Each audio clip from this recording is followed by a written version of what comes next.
Hay cosas que jamás te dijeron, o peor, las sabían, pero decidieron ocultártelas.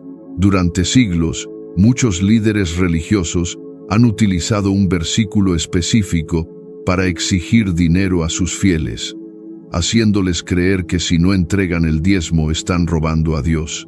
Te manipulan con miedo, culpa y falsas promesas. Pero lo que nunca te explicaron es que ese versículo fue escrito en un contexto totalmente distinto al que te enseñaron. Y cuando descubras la verdad, vas a entender por qué te han mantenido en silencio durante tanto tiempo. Hoy vamos a desmontar uno de los pasajes más distorsionados de toda la Biblia. Malaquías capítulo 3, versículo 10. Pero no lo haremos con argumentos vacíos, lo haremos verso por verso, con historia, contexto, análisis espiritual y revelaciones que pueden incomodar, pero que también pueden liberarte. Antes de que avances, solo te pido algo. Quédate hasta el final. Lo que vas a descubrir puede sacudir las bases de tu fe, y tal vez eso sea lo que necesitas para empezar a construir una conexión más sincera con lo divino. Malaquías es uno de los profetas menores del Antiguo Testamento, pero lo que escribió tiene un impacto que atraviesa los siglos. La famosa frase, «Traed todos los diezmos al alfolí», se repite desde los púlpitos como una orden divina, pero ¿a quién se dirigía realmente?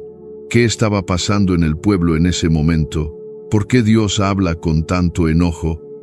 ¿Y por qué nadie menciona que el mensaje completo era una dura crítica a los propios sacerdotes? Para entender todo eso, hay que retroceder en el tiempo. El libro de Malaquías fue escrito alrededor del siglo V a.C., en un momento en que el pueblo hebreo ya había regresado del exilio babilónico. El templo de Jerusalén había sido reconstruido, el sistema religioso restablecido y los sacrificios retomados. Pero algo estaba mal, muy mal. Los sacerdotes, encargados de representar a Dios ante el pueblo, estaban corrompidos. Ofrecían animales enfermos en los sacrificios, se burlaban del altar, usaban su posición para enriquecerse y manipulaban las leyes sagradas para su propio beneficio. Malaquías los acusa directamente. «Ustedes han despreciado mi nombre», dice Dios a través del profeta. Y ellos cínicamente responden, «¿En qué te hemos despreciado?». Ese tono sarcástico y confrontativo está presente en todo el libro. Desde el primer capítulo, Dios lanza una denuncia feroz contra los líderes religiosos de Israel. Les reclama por ofrecer lo peor en lugar de lo mejor, por torcer el juicio, por profanar el pacto con Leví, el linaje sacerdotal. Todo el capítulo 2 está dirigido a ellos, no al pueblo, a ellos, y entonces llegamos al capítulo 3. Aquí ocurre algo decisivo. Dios anuncia que enviará a un mensajero para preparar el camino, y cuando él llegue, dice el texto, purificará a los hijos de Leví, no al pueblo, a los sacerdotes, porque ellos eran la raíz del problema, y es en este contexto que aparece el famoso versículo, ¿robará el hombre a Dios? Pues vosotros me habéis robado. Y aún decís, ¿en qué te hemos robado? En los diezmos y ofrendas. ¿Quién está hablando aquí? ¿Y a quién se dirige? Si leemos desde el inicio del capítulo, notamos que la acusación sigue siendo contra los sacerdotes. Son ellos quienes retienen lo que debía ser llevado al templo, no el pueblo. Son ellos quienes manipulan las ofrendas. Son ellos los responsables de la corrupción del sistema.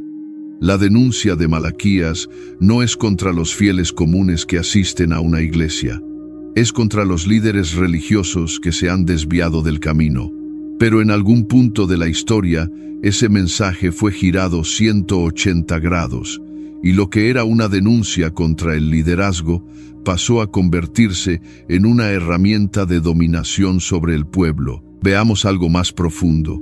El versículo continúa, «Traed todos los diezmos al alfolí y haya alimento en mi casa». Ahora bien, ¿qué era el alfolí? Era una especie de almacén dentro del templo donde se guardaban los productos agrícolas que se entregaban como diezmo, no dinero, comida, semillas, animales. Todo eso era redistribuido entre los levitas que no poseían tierras y los pobres de la comunidad, viudas, huérfanos y extranjeros. ¿Y cuál era la función de los levitas? Ellos eran los responsables del servicio del templo, de los cantos, de la enseñanza de la ley. No tenían herencia, ni tierras, ni riquezas. Vivían de lo que el pueblo entregaba y lo redistribuían. Esa era la intención original del diezmo. Pero en tiempos de Malaquías, ni siquiera eso funcionaba. Los sacerdotes se quedaban con lo mejor. No compartían. No alimentaban al pueblo. Y por eso Dios dice, «Y probadme ahora en esto, si no os abriré las ventanas de los cielos». ¿Has notado lo que viene después? «Y derramaré bendición hasta que sobreabunde».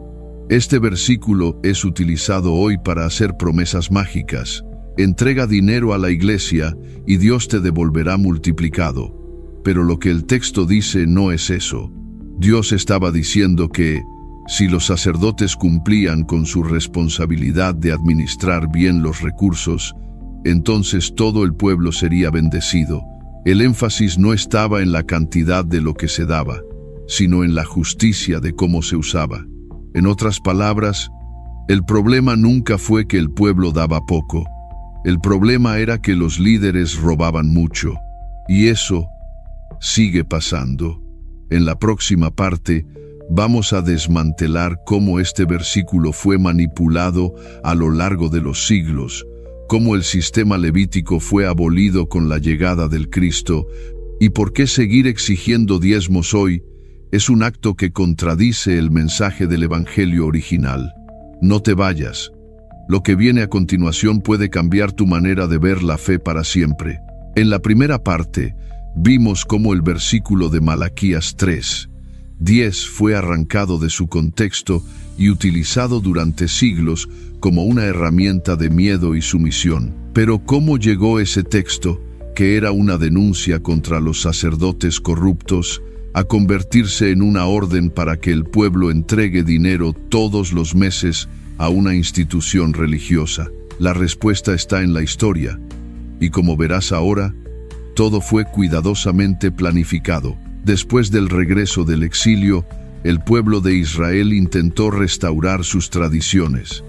El diezmo era parte de ese esfuerzo, no como un impuesto, sino como una expresión de justicia social y sustento a los levitas, los únicos que no tenían herencia ni tierras. Pero al llegar el tiempo del Cristo, todo cambió. Jesús nunca exigió diezmos. Nunca enseñó que los pobres debían entregar dinero para recibir milagros. Al contrario, denunció duramente a los fariseos por exigir el diezmo de la menta, del comino, del eneldo, las hierbas más pequeñas, mientras descuidaban la misericordia, la justicia y la fe. En Mateo 23, Jesús los llama hipócritas por eso. ¿Y sabes qué es aún más grave? Esos líderes se sentaban en la cátedra de Moisés, es decir, se apropiaban del papel de jueces y maestros, pero usaban ese poder para cargar al pueblo con pesos que ellos mismos no movían ni con un dedo. Jesús se enfrentó directamente al sistema religioso. No vino a reforzarlo, vino a exponer su podredumbre. Y aquí entra algo que casi nadie te dice. Con la llegada del Cristo, el sacerdocio levítico fue abolido.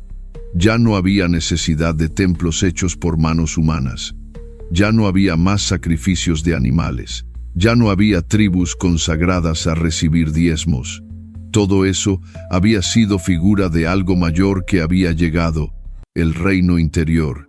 Hebreos capítulo 7 explica eso con claridad. Allí se dice que cambiado el sacerdocio, necesario es que haya también cambio de ley.